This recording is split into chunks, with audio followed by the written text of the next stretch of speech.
Hey, everybody, it's Coach Wharton here with onlinebikecoach.com. And I wanted to sort of continue on the pathway that I've worked on regarding the Garmin Connect software and what I'm seeing with the features and the data that we are collecting. So the first thing I want to take a look at is let's go straight into the reports, and then let's go down into cycling. And let's go back into training status.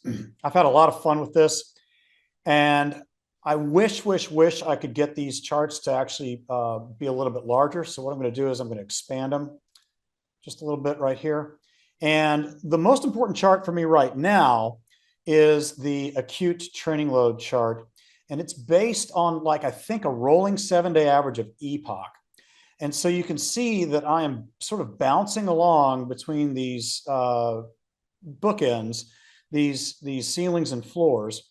And after today, I'm looking at about 500 epoch for a rolling 7-day average. What is that doing? It's increasing my base fitness. And I feel like I'm actually, kind of getting somewhere. Now, the HRV status is a product of my wristwatch. And I know there's some controversy about it, but it essentially is recording the HRV in the middle of the night at different times. I think it's random. And if we look at it, it looks like the last several nights, things have been fairly okay.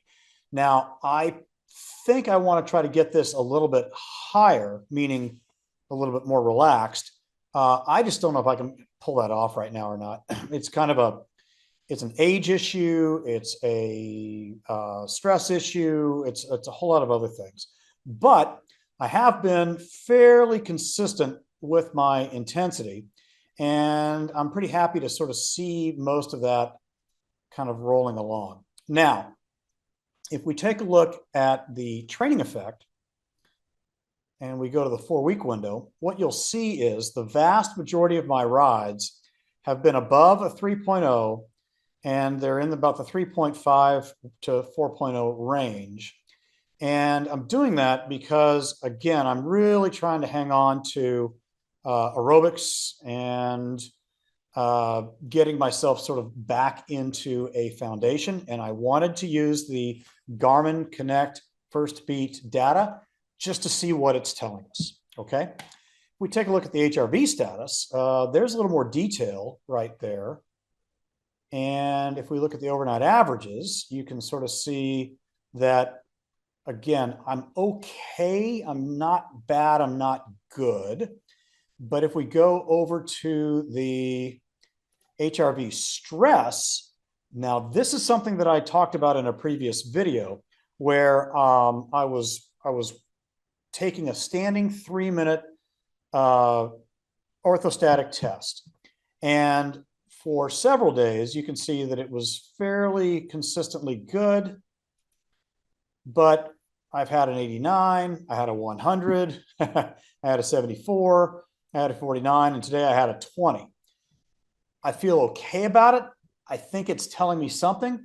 I just don't quite know what yet. I'm still learning.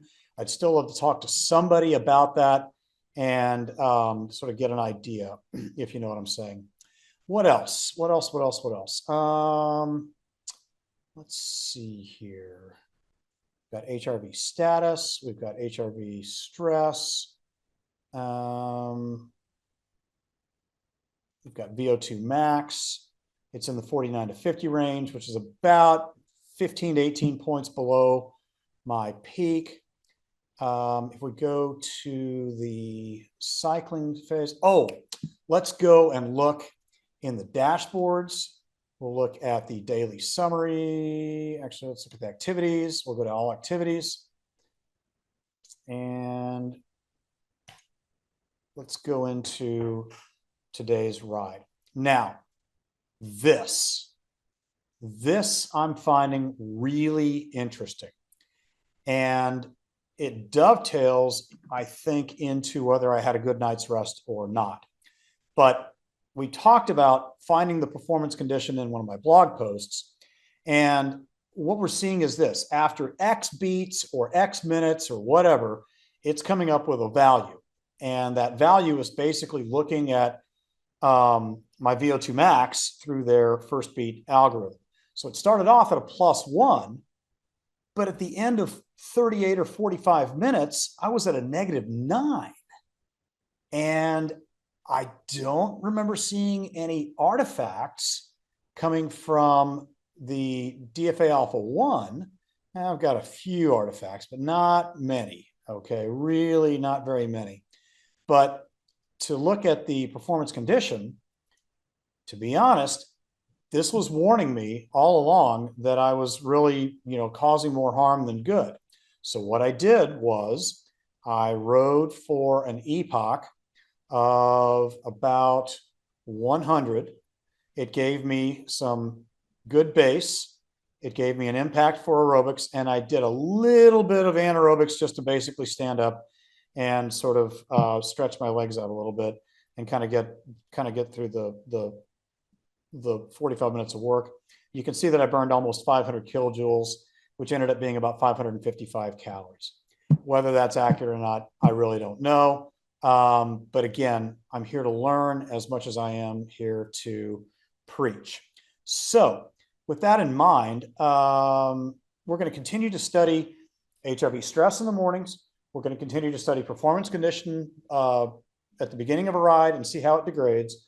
We're going to keep an eye on epoch. We're going to keep an eye on the green bars in the reports side of things. Let's see, there's my cycling, there's my training status, and there is my acute training load right there. We're going to try to see if we can continue to raise that. And there's one more chart that I'm having a dickens of a time finding, but it's showing me this. Let me hit a refresh here real quick and see if I can. There it is. Good, right there. What we can see is my HRV status is balanced. My acute training load is optimal. When we look at my load focus, it's showing that I am a little bit over focused on high aerobic. There was a chart here. It's disappeared. I'm not too happy about it being gone.